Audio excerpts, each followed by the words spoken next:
Parent Perspectives, a new podcast from Affect Autism.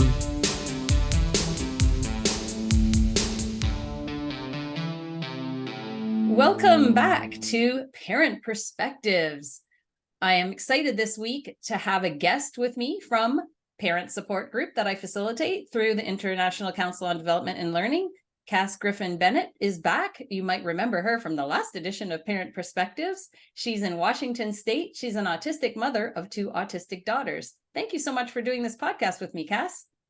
I'm glad to be here. Thanks for having me, Daria. And I thought it was really fitting to have Cass for this one because we are recounting our parent support meeting in October, where we had guest autistic self-advocate Kieran Rose with us from the UK. He was our guest who fielded questions from parents, and it was so informative and helpful. We had 23 people attending, and it was a great parent support group. It is always great when we can have autistic self-advocates come and talk to parents, because I really think that many parents, when they're first starting out on this journey, have never actually heard from an adult autistic person. They've been part of the medical diagnosis process or educational diagnosis process and have been really mired in a lot of language, right? That is not the same language necessarily that adult autistic advocates tell us to use. So hearing, I think, from autistic adults and particularly from autistic parents of autistic kids is really, really valuable. It is. I know that my learning really fast forwarded once I was introduced to that, reading posts made by self-advocates, and also getting to do past podcasts with Kieran Rose, whom Virginia Spielman introduced me to. And she is the director of the STAR Institute, and talks about sensory processing, but also she is a DIR expert and training leader. And she also recently was diagnosed with autism herself. Now, the thing is, I will say that I think parents are very confused by it because of the false narrative that Virginia and Kieran and I spoke about in our Redefining the Autism Narrative podcast, part 1 and 2, where we have this false narrative out there that autism looks like this. And so they say, what do you mean, autistic adults? You don't look autistic, Cass. Kieran, you don't look autistic. And that false narrative is out there. So for that, I will direct people to Kieran's course, The Inside of Autism. I took it. It's a 7-week course. It's phenomenal. He goes through all of the myths, all of the history, how everything started and where this word autism came from and how the DSM and all of that stuff. It's really, really fabulous. We also did a podcast together called Adult Diagnosis and What It Means, which was a part 2 to the diagnosis, or the podcast called To Whom Should Parents Listen?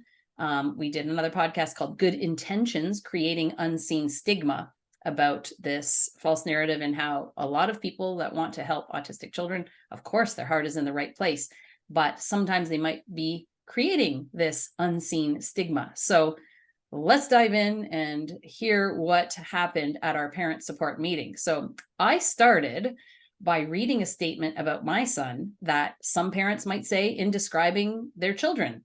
And of course, I don't say this about my son, but I wanted to say it as an example to hear Kieran's feedback about it. So I read, "Hi, Kieran. My son is 14 and he's a bit between low and high functioning. He's very rigid in his thinking. He doesn't yet have theory of mind or empathy. He's very repetitive and always asking me the same questions over and over again." And I said to Kieran, parents do say these things. So I wanted to hear a self-advocate perspective about this way of describing our autistic children. So Kieran said he would definitely reframe this. He says, we only have the language we've been given, and many of this language comes from professional perspectives based on observation. So looking at these children and looking at what they're doing in comparison to other children, who of course are neurotypical, this hasn't included the insight of the people actually experiencing being autistic. They're making a lot of guesses and judgments and using normative thinking. So autistic children develop in very different ways, he said. Also, everything gets swept into that label of autism and doesn't look at the co-occurring conditions, of which there's over 100, which he talks about in his course, that never get looked at unless they're really obvious. So for instance, some people might have autism, sensory processing disorder. Others might be autistic and have OCD. Others might be autistic and have ADHD and OCD. Others, and again, lists of 100. And Kieran continued that the ways that we describe our autistic children can have a big impact on them, how they feel about themselves, how they're viewed. Often when children are non-speaking, we assume they can't hear us well. We'll go to medical appointments and often talk about our children in those sort of medicalized ways right in front of them. And they take on those narratives. Kieran would say, there is a way to reframe everything that we've said so far. We know about modern cutting edge research that can reframe those narratives in a supportive way. Children need validation, support, and they do not need changing. What are we changing them to?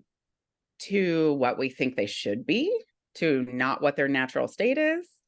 And Daria, I believe you pointed out that we talked about all these things in your podcast. So to check out what Kieran had previously said about functioning labels, I remember that. And this part, hit home for me as a parent, because I am the parent of a non-speaking child. And it's really difficult from a practical standpoint, not even the non-speaking child, but also the speaking child. Just the logistics of therapy appointments are actually really challenging with regard to this really simple request, right? Like that you don't speak about them in front of them, but also you're a parent, you're taking your child to an appointment.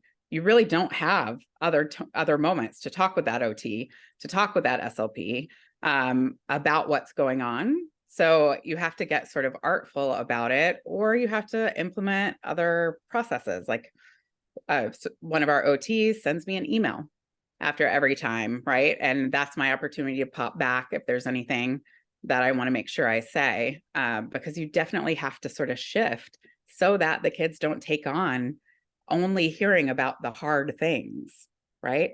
Because imagine how much just hearing your parents talk about how hard certain things are, or how not typical they are. Imagine what that does to your self-worth over time, right? Yeah, and I think about it in a couple of different ways. Like for sure, we don't want to talk about our kids in front of them and hearing those kinds of deficit terms. But also I think, when we in our mind have that comparison, like, oh, they're going to notice that they're different from the other kids or whatever. But that also may be us imposing that on them. Like they may not know any different. And if we're not saying necessarily harmful things, but more just descriptive things, it might not be super harmful per se. But Karen added that when we talk about autistic kids being different, he says, well, different how? Different than we want them to be, because that means on a societal level.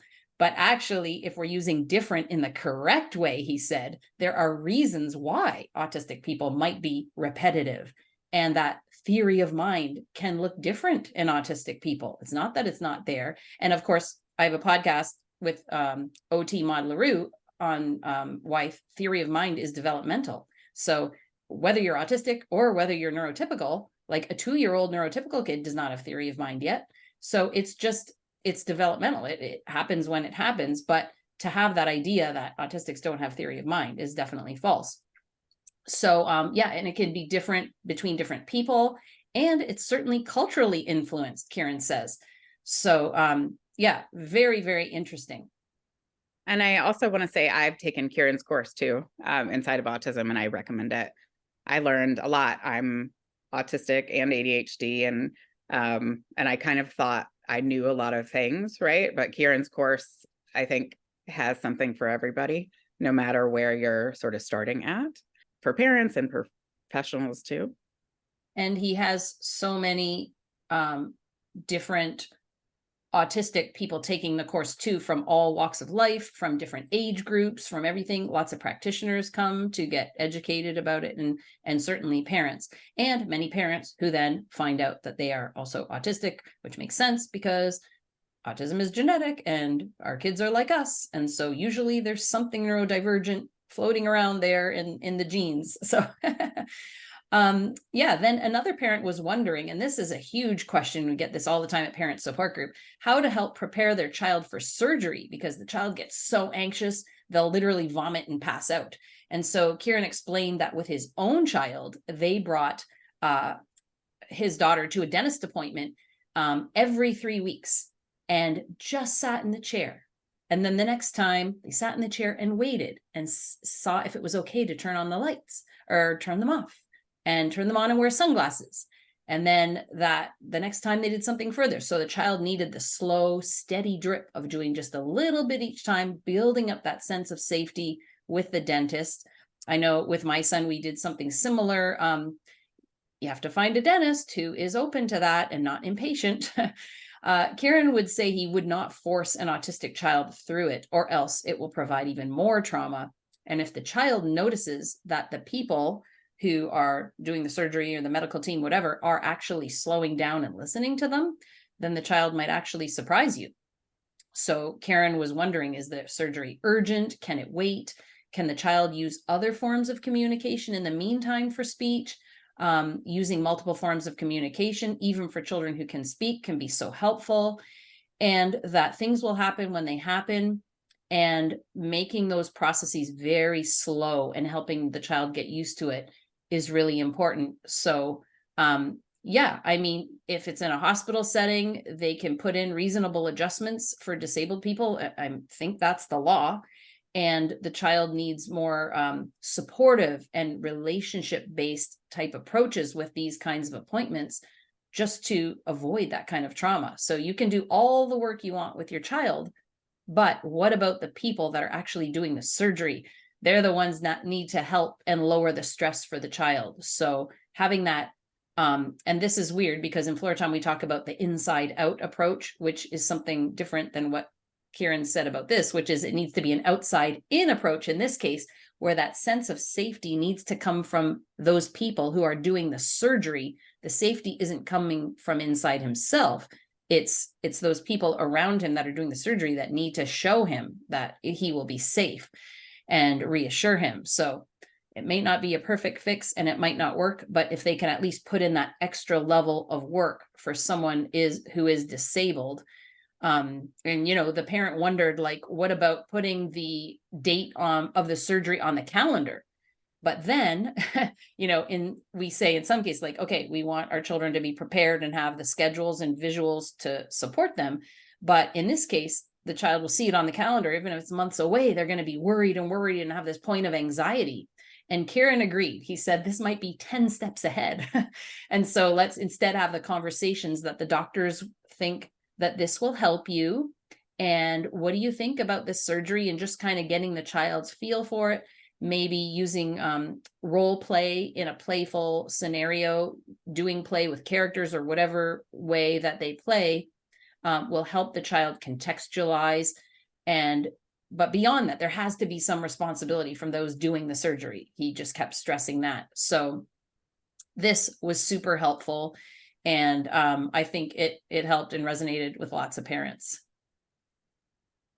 Yeah, I felt for the parent who asked the question, because I think when we add on, there's preparing your kids for the dentist and things like that are sort of routine maintenance things, right? And then there's surgery after you already have medical trauma, right? And that is just sort of like, gosh, that is going to be so individualized to the child, right? And sort of what happened already. But we have to be able to look to these providers to be actual care partners with us on this. And that is, it's rare, to be totally honest, with the way that our medical systems are, to find the right providers for that sort of thing.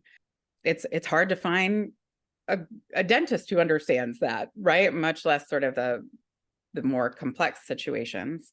And my kids are the same about putting things on the calendar. It is actually not very helpful. We can sort of perseverate over the anxiety. So I definitely appreciated that part. Another parent asked about supporting their child who is 5 years old to communicate about things that happen at school. At home, he has a good vocabulary. They know what the child feels about things. A child can say that they feel left out or they didn't like that. It makes the parents feel worried that they don't really know what's going on at school. They would like the child to be able to say things about if someone is mean to them, something happened at school that they don't like. Over the weekend, they started to see a stress behavior. So they wondered if the child is getting sick, or something's going on at school. They don't really have a way to know. And Kieran responded with, he's 5. For a child that young, being in a new environment, that's a massive thing. It might take some more time to settle into that rhythm and understand what it's like to be at school. Also, Kieran said that he thinks about masking if the child is tired or run down on the weekend. If the child is not comfortable in the school environment and it's running them down, they'll be significantly tired on the weekends. One of the hard things is that the child might not be able to pinpoint what makes the kid uncomfortable if something is making the kid uncomfortable. It could be a rumbling of sensory things or social interactions that the child is not yet able to figure out. It might be hard for the child to know what's bothering them. Kieran said that the parents are doing the right thing by being a detective. That's actually something that I remember him saying and really liking.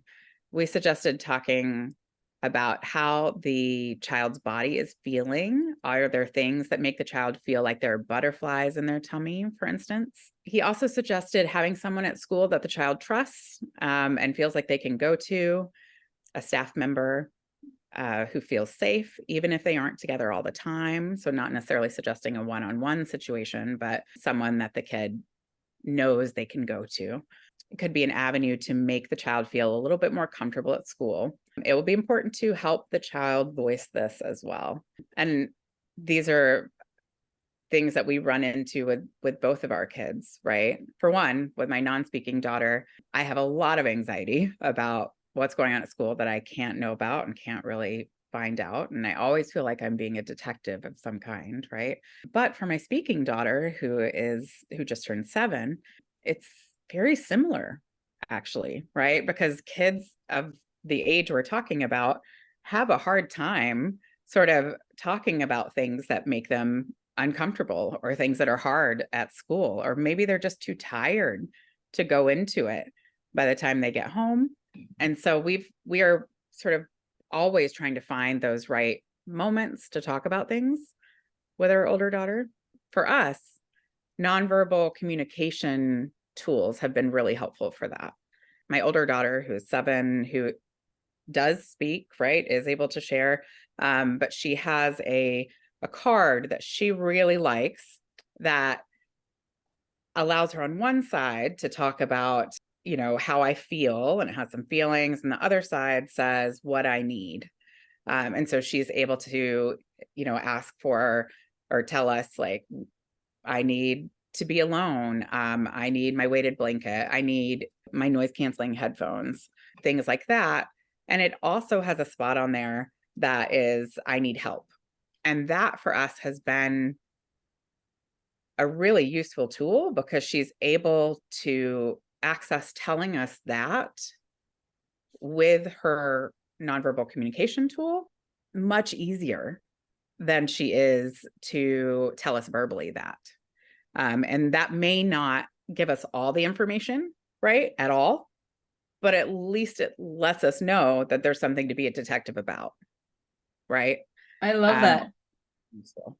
Yeah, even for speaking children, like your daughter, you said the older one is speaking, but I'm thinking even for my son who's much older, who's very, very talkative, he doesn't yet have that sense of time that sort of comes in the 6th functional emotional developmental capacity. So if I say something like, but what happens at school, he might recall something that happened 4 years ago that he marked. If we think about Dr. Ira Glavinsky's components of the relationship, one of them was marking. And, he's marked that incident where a certain kid did something at school that really was funny to him, or really, stood out in some other way because the child was upset and crying, or child got sick, or whatever it was that he marked. He might recall that, and he's not saying anything about what happened that day. So, yeah, just it is a detective game for sure. And, I'm sure it is with neurotypical children too. Like, kids don't come home and say, oh, this is exactly what happened at school, and this is what happened, and this is what made me feel sad, and this is what made me feel hurt. Like, we just don't do that, right? So, and it's especially tricky with our autistic children. The parents that asked this question had some kind of suspicion something was going on at school. So they actually asked, is something bothering you about what happened at school? And the child said yes. And they mentioned, and again, we talked about in a podcast with Kieran and Amy Pearson about their new book about autistic masking that you referenced in the question. They said their child's default is to nod and be a people pleaser. So the parent wanted to really make sure not to lead the child, but the child on their own offered that they thought the speech therapist hates them. And so this really startled the parents because the child never says things like that. So, yeah, they have a 45-minute speech therapy appointment each week, and they were going to have a meeting with that speech therapist that, and the child wouldn't say anything further. So they wanted to know from Kieran, like, how do we get to the core without being judgmental or blaming the therapist, because who knows what actually happened. And I liked Kieran's answer a lot. He said it could be the way that the therapist is asking the child to do things. So you could ask the therapist, oh, can you describe what happens in your sessions? And then, unfortunately, Kieran says ABA has encroached into speech and language therapy. So they possibly could be asking the child to conform to things that aren't natural for the child, as autistic children speak in different ways. But it might not be this, but until they have more information, it'll be hard to unpack what's happening. So maybe the child just doesn't like that adult, Kieran said. If we don't like people, we don't talk to them as adults, but children don't have that option. They don't have the agency yet to sort of block people out of their lives they don't want to speak with, right? So, yeah, finding out what happens in the sessions, mention that the child is significantly uncomfortable in their presence and what can we do about it. Kieran said, if the child can speak so well, why do they need speech therapy? In the IEP, it's for social interaction. So if the child is very silly, it's the way the child will ask another child to play with them. They might be silly about it. I know my son does this too. It's not a typical way of getting other children to play with you. And then that's where I loved Kieran's educating the parents about this. All of us, not these particular parents, but all of us.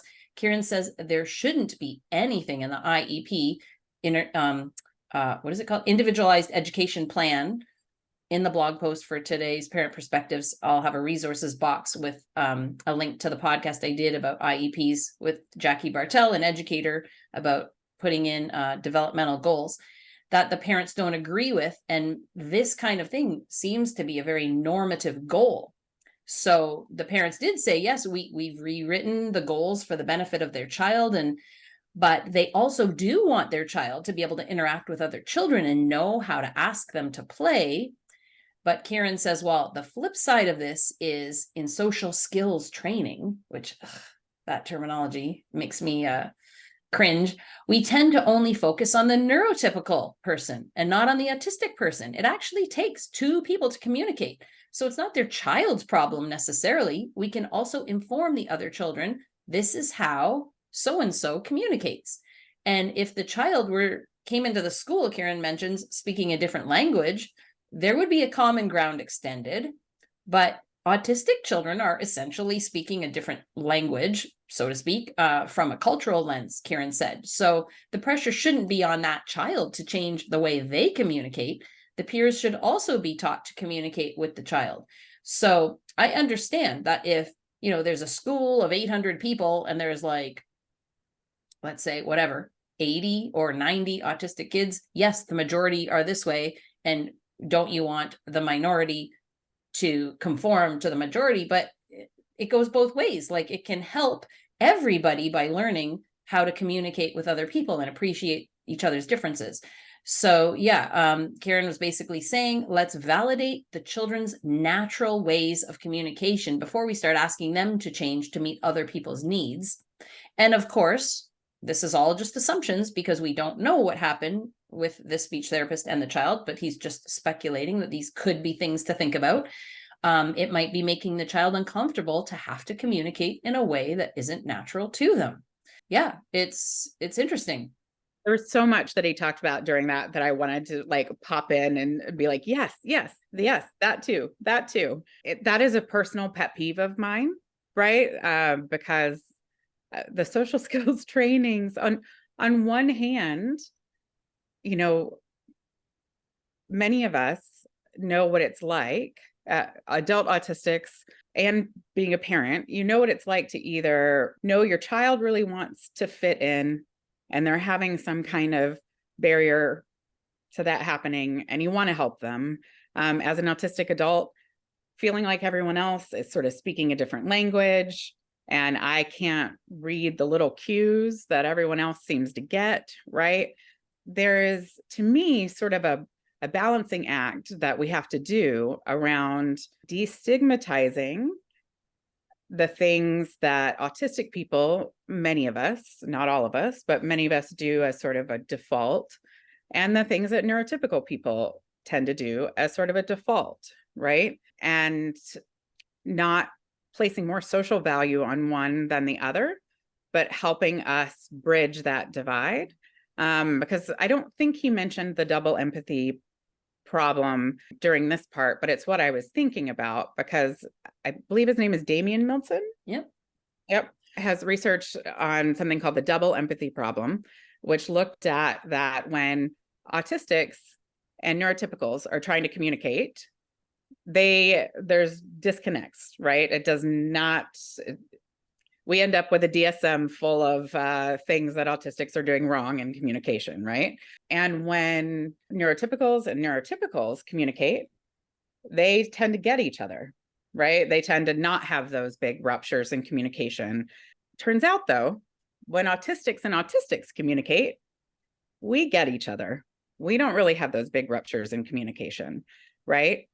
And there's something wrong with just asking the disabled person to change how we are inside and what our default communication is like to fit the neurotypical version when we're talking to ourselves, you know, our community, we get it just fine, right? So I think the way we talk about it in our family is using the neurobears analogy, which neurobears is a fantastic curriculum.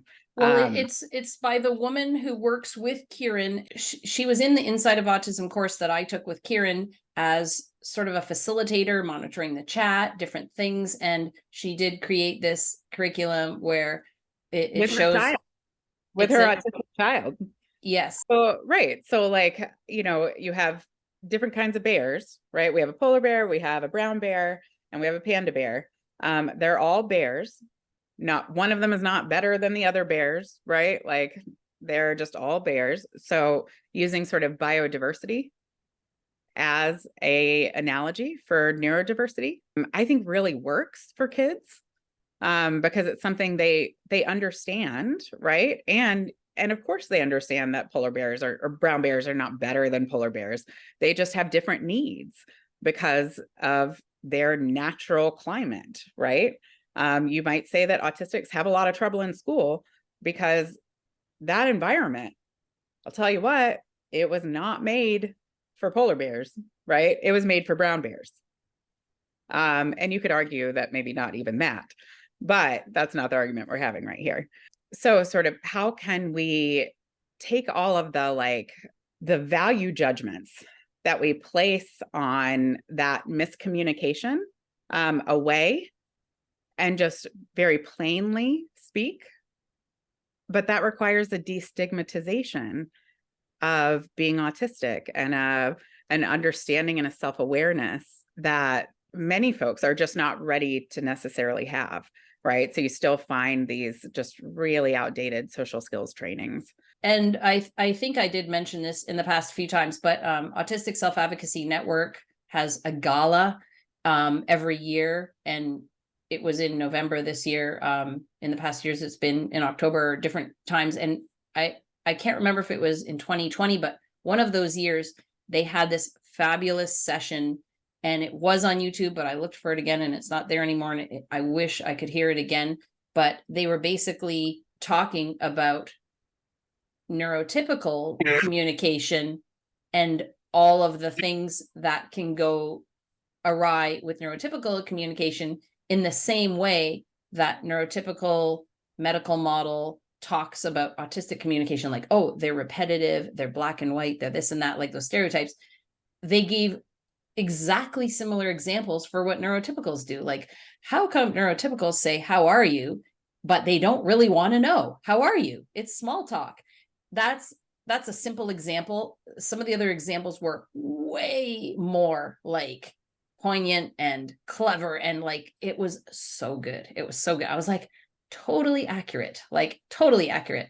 So yeah, to continue with this parent's story, they had said, there are many behaviorists hired by the school district, and it's hard, but Karen is saying we're all working against the system. Hopefully 40, 50 years down the line, we're preparing things for the generations to come.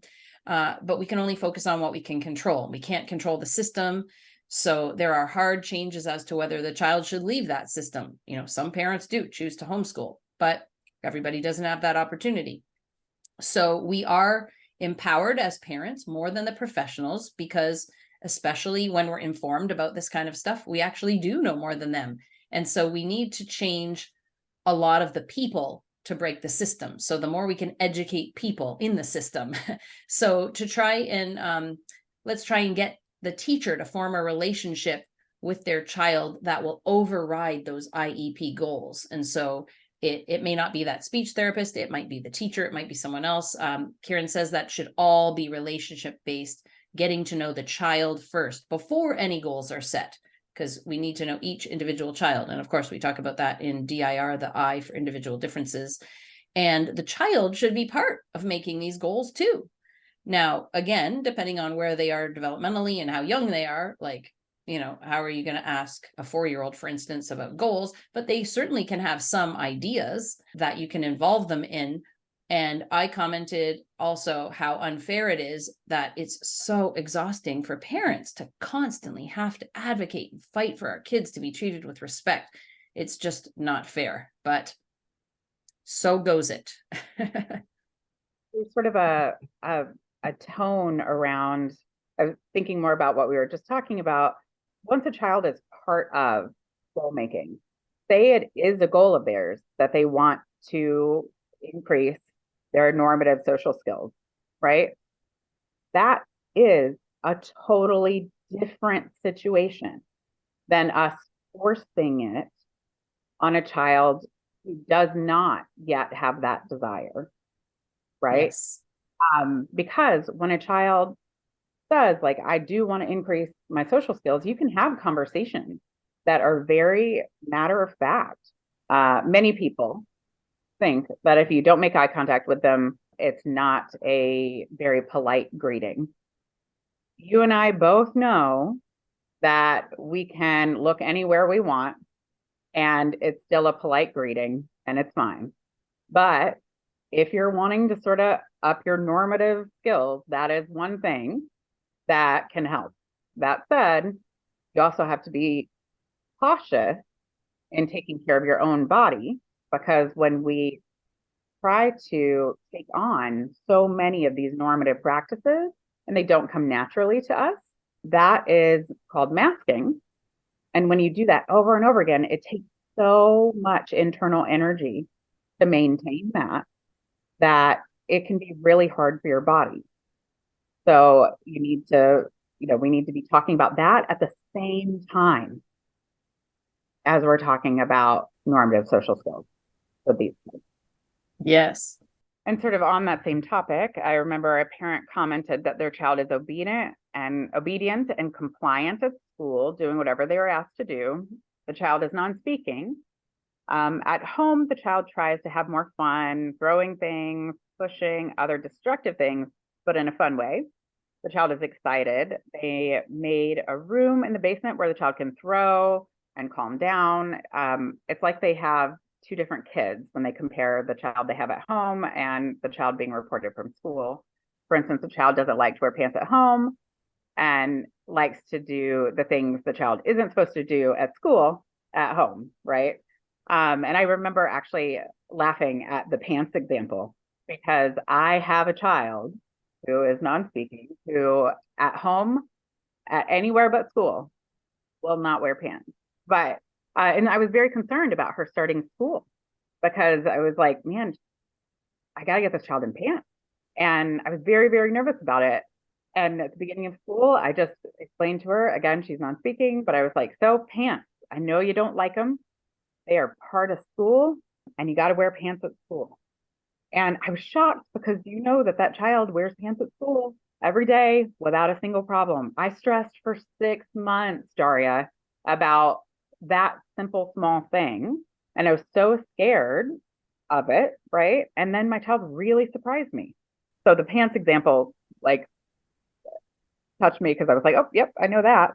And then Kieran wondered if the child's sensory motor needs are being met.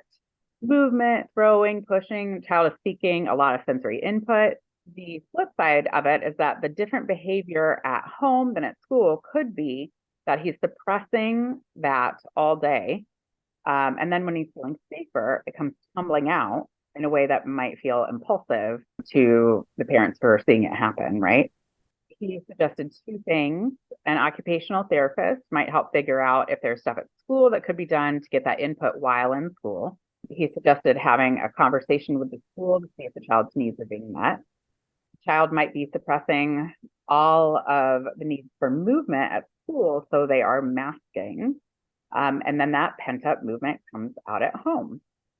And I think this is where I was typing in chat because also the child is non-speaking, which could be a frustration if the child can't communicate their needs.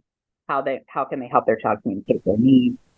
Yeah, I remember I was saying in the chat things about AAC, and I talked about in our previous parent perspective or retrospective that robust high tech AAC really changed our lives as far as my child being able to communicate and honestly their emotional regulation.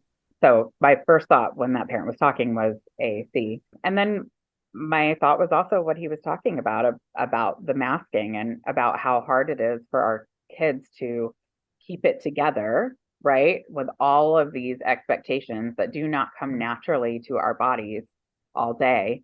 And that of course there's a home sort of decompression, right? Because So that's where they feel safe. experience that as well. Yeah. And what stood out to me in our parent perspectives retrospective perspective podcast that you said was that your speech language therapists, more than one, said, oh, we can't do robust because they didn't do low tech AAC. So therefore we can't do high tech. And you were like hogwash and went ahead and did it. And I think that's still a myth out there that has to be squashed as well, is that all the self advocates I've heard say, you need to get other ways to communicate besides verbally to the young children. Even if they end up developing verbal language, you want to get them and train them on AAC. And then again, how do you do that, right? Because you don't want to do like a training like an animal, like chop, chop, do this, good job, here you go, here's your reward kind of training either, but getting them ways to communicate, which will help them will go so far. The other thing, just because I'm familiar with this parent's questions over the years, I asked Kieran, like, what if the child is just doing things like throwing and stuff just to get a response from the parent? Because the child might know that the school won't put up with this, but it's really fun to get that emotional reaction out of the parent, because as soon as you do something, the parent will be like, hey, don't do that, or whatever, like get all worried about it. And I know this because my son is a mover and a shaker. He throws stuff all the time too. And sometimes he's super excited and he'll look to see the reaction, right? And he might do that at school as well, but at least maybe there's just more understanding of the expectations. So while all of that we just talked about might also be true, is there an aspect to this that he can comment on? And he wondered if occupational therapist Virginia Spielman, who we mentioned earlier, would ever come as a support guest, and I hope that she will, she might have lots of insights into that kind of thing as well. And I also suggested the ICDL's DIR, Developmental Individual Differences Relationship Based Model, home program, which is an individualized coaching program, really gives great feedback for parents too, because they get that one-on-one support every week. And then we seem to have a theme of parents with minimally speaking children that had questions for Kieran, which I loved. Another parent's minimally speaking 13-year-old comes home from school every day in fight or flight, like literally almost frozen. So they go for walks in the country after school to walk the dog, and in the woods, the child will run, scream, and stim. And the parent will support this, but wonders what to do because the school isn't communicating, and the parent feels they're walking on eggshells anytime they ask about what happened during the day. They find it much easier to just join their child in that more quiet type of stimming that the child does. Kieran right away said, this sounds like real dysregulation, that the child comes out of school in that heightened state of anxiety, which makes Kieran ask if this is a safe place for the child to be, especially if it takes hours every single day for the child to calm down. It really worried him. And he said it should be a place of learning where the child should be thriving and feeling safe and happy. And it should be constructive and positive experiences, but it doesn't sound like this is happening. So what is the context of what is happening in a social and behavior structure, and how is the child being treated? It doesn't sound like this child's in a learning environment. And so Kieran mentioned from his own life that he had two of his 3 children were traumatized at school, and they literally pulled them out of school. They having no communication with the school is a massive red flag. The parent explained that the teacher always puts it on the child when the parent asks what's happening at school. So the parent suspects they could be isolating the child. The teacher says that, oh, the child doesn't do this, doesn't do that.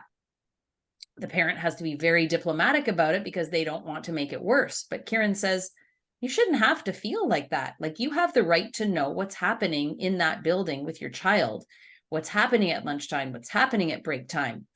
And the parent is feeling it, the parent should trust what they're feeling in their gut.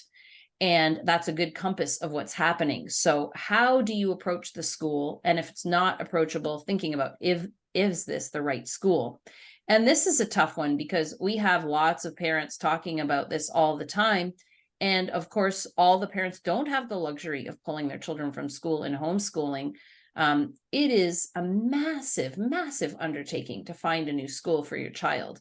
Not only logistically, but emotionally. It's emotionally draining to have to go through and ask all the questions and wonder what was going on and wanting the school to see the best in your child. So yeah, my heart went out to this parent, and I think Kieran brought up some very good points that will have the parent thinking about it and hopefully having a way to approach the school. Another parent's young child is very distressed very often and describes as very sensitive. Child hears things the parents can't hear. There are only a few places that they can go. The child will have a meltdown with unpredictability in many places. The parent feels like they're always walking on eggshells. So much is traumatic for the child.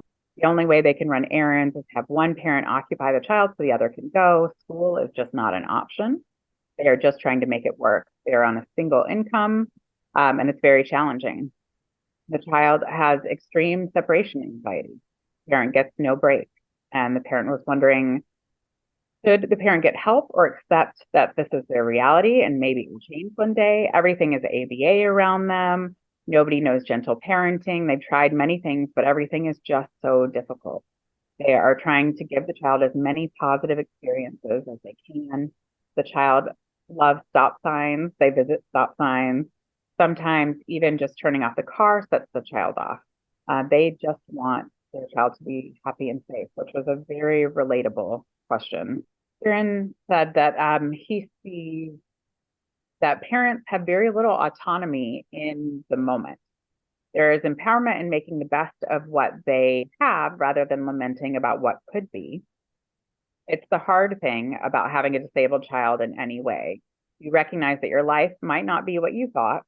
when anyone has children, it's always a possibility. Things might not happen in the way you thought. There is an element to grief to it that is very rational, he said.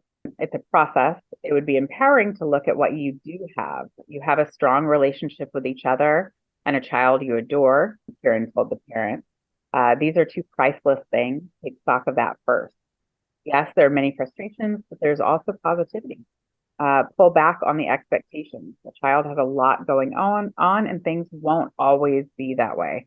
That's something that I found really important to think about myself, that things may be hard right now, but they are not like this forever. I mean, for better or for worse. Even the things that are easy might be hard later, right? But it most definitely will not stay the same way forever, right? The way the child act now is not how they will act at, say, 24.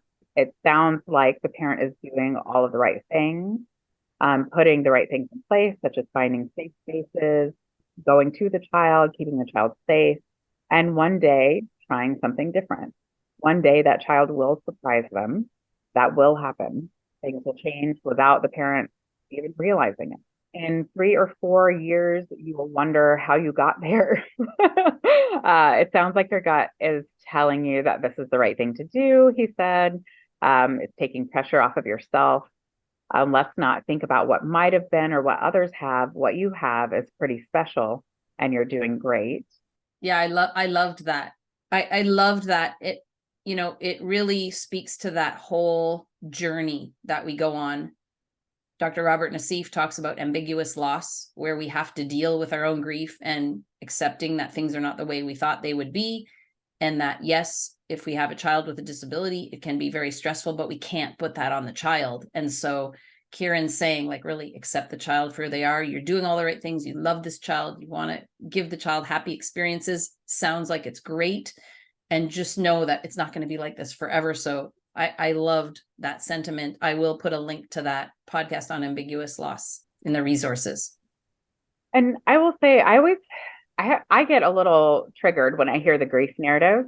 I think you and I have talked about this before, and I'm not sure why, except for maybe the timing of it, right? Just because it's usually brought up right after diagnosis, and that's just such a fraught time. I'm not denying, I guess, that there are definitely hard things about being the parent of disabled children.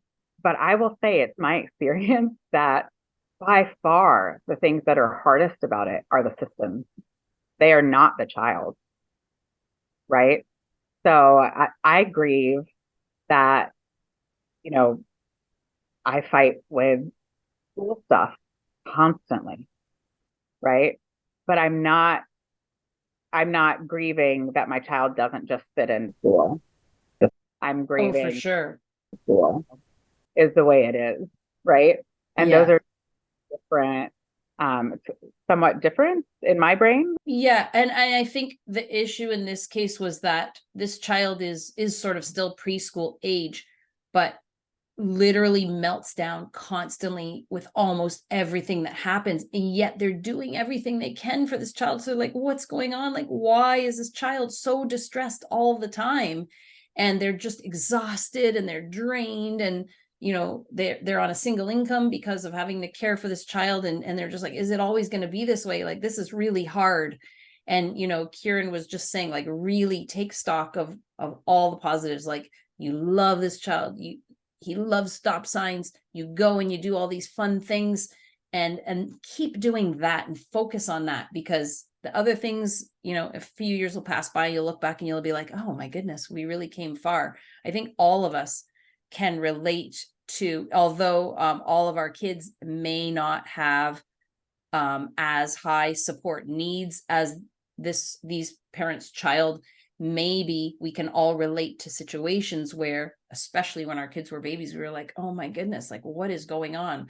Like, my child was up every 2 hours and constantly needed movement, and screamed and shrieked at certain things, and I was just like, am I ever going to get to sleep again? We can all relate to those kinds of moments, and this is just chronic with this family. So just, they're doing the right things, they're reaching out to the right supports.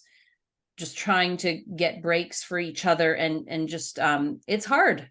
It can be really hard. But they love their child, which is wonderful. Yeah. And I think not future tripping that's what, I don't know if that's the right word for it, but when I sort of apply my current reality to like every pathway I see of what the future looks like, that's future tripping to me, right? And I think I did a lot of that when my kids were really young. And one benefit to having multiple kids who are autistic, I think, is that you kind of can see progression of things, and you can watch like, oh, the things older sister does now, I never would have thought when she was little sister's age that we would even be able to have a conversation about that, much less her do it independently, right? So I have the benefit of sort of seeing like two examples in front of me at all time, but not sort of thinking that just because things are very, very difficult right now, and they are, that they will always be exactly like that.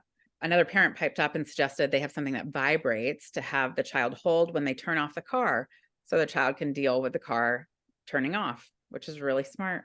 Another parent found the work of Kristen Neff on self-compassion helpful, as well as the work of Casey Ehrlich of At Peace Parents on radical acceptance to be immensely helpful. Casey focuses on PDA, which is pathological demand avoidance, which is somewhat controversial as a term, but those of us who are parents definitely can understand what is being talked about if you have PDA kids. But part of her transformational journey to being at peace included floor time, which I did not know. We don't all have stories of struggles. We had a parent share that their child finally was able to shower and not be scared anymore. Yay! Isn't it amazing? I mean, our kids do surprise us. You think that they're never ever going to be able to bathe or shower again because they're terrified of the water or the sound of the shower, whatever it is, the echoing set, the echoes, and all of a sudden showered. So we had a celebration moment. Another parent then asked, how do they talk about their child to others in front of their child, to people who don't yet know about their child's diagnosis and who seem to be surprised by the child's actions? So maybe they had quote unquote awkward behaviors, etc. The parent wants their child to know that they're absolutely loved and respected. And I shared that, yeah, it's so hard when we learn information about our children and become more informed and then resent that others aren't as informed as us. So if you think about the layperson's view of our children, yeah, it might look odd to them. And it looked odd to us initially too. But then we're defending our child, we become more informed, and all of a sudden, we want everybody else to be as informed. So this is where I really liked, people jumping in, helping inform others that are more open to learning, and also having that idea in our head that, we have to remember what it was like before we knew anything and how to start educating others. So one parent had someone say to them recently, because their child was stimming and the parent allowed them to stim, so much as the child naturally wants to do so when happy, that the other person said, oh, you're feeding their autism and you're going to make it grow. So this was like a comment that a parent said, oh, this happened to me, like this is what a parent said. Another parent said, oh, well, in Dr. Barry Prezant's book, Uniquely Human, he shared how he met a family who were told that they couldn't let their child play with a toy because the way she was playing with it, because it would make her more autistic. And he wrote how ridiculous it was. So they were just giving examples about how, people say these things and, oh, you're going to make your child more autistic and stuff. And this other parent was saying, Dr. Barry Prezant basically said, no, that's ridiculous. And then, yeah, you suggested something at that point, Cass. Yeah, I did. I remember I piped up and I kind of gave a air quote of, oh gosh, yes, that is a common misconception. Thanks for bringing it up. Stimming is actually a form of self-regulation by definition. We're so proud of his growing self-regulation skills. right? So you I sort of loved that. you turn it into a positive. You're not denying it's happening. You're not trying to like your child who is listening is not hearing you apologize for it, right? Instead, you are reframing it, and you're giving that other parent or person opportunity to Google some new things, right? So yeah. No, I loved that. And I thought, okay, I'm going to use that too. Next time someone sort of makes fun of my child, I'm going to say, oh, actually, it's a form of self, exactly what you said. I'm going to like write it down, keep it in my purse or something so I can, or on my phone, I'll glance at it and then I'll turn around and say it. I don't remember Kieran commenting so much on that, but another parent had wondered if Kieran advises keeping non-speaking children at home until they can communicate in some way, or have, like, how are they going to know what's going to happen at school? Like, should we just keep them home until they can communicate? And Kieran said, well, it very much first depends on what school you're thinking about, finding out what schools will validate the child. You could also consider homeschooling if you have that option, but before learning or anything else, the big question is whether or not they'll be safe. So what's right for them, what keeps them safe? And instead of focusing on the child needing to be in school, Kieran says, realizing that this is a lifelong journey. There's going to be lots of different opportunities. He has friends his age in his 40s who are going back to school now. And of course, he's talking about, more post-secondary style of school, but still, because it's the right time for them.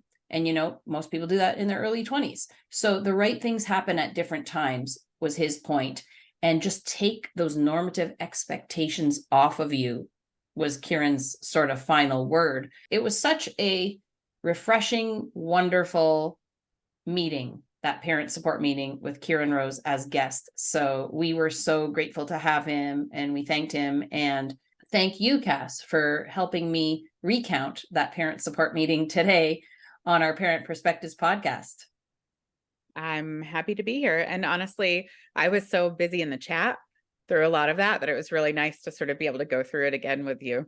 I feel like I got to experience it a second time. So yeah, and that's why I'm doing these podcasts, because some of those, all of the parent support groups are valuable, but some of these meetings just have these gems that really want to bring out to the world. And a lot of practitioners always say, can I come to parent support meeting? And we say, no, we have restricted it to parents only, but they want to hear what things parents bring. And so this podcast allows them to hear what was asked and how Kieran responded and what other parents responded. And so hopefully parents find it helpful. Thanks, everybody. Check out the blog post at affectautism.com, Parent Perspectives. And until next time, here's to choosing play and experiencing joy every day.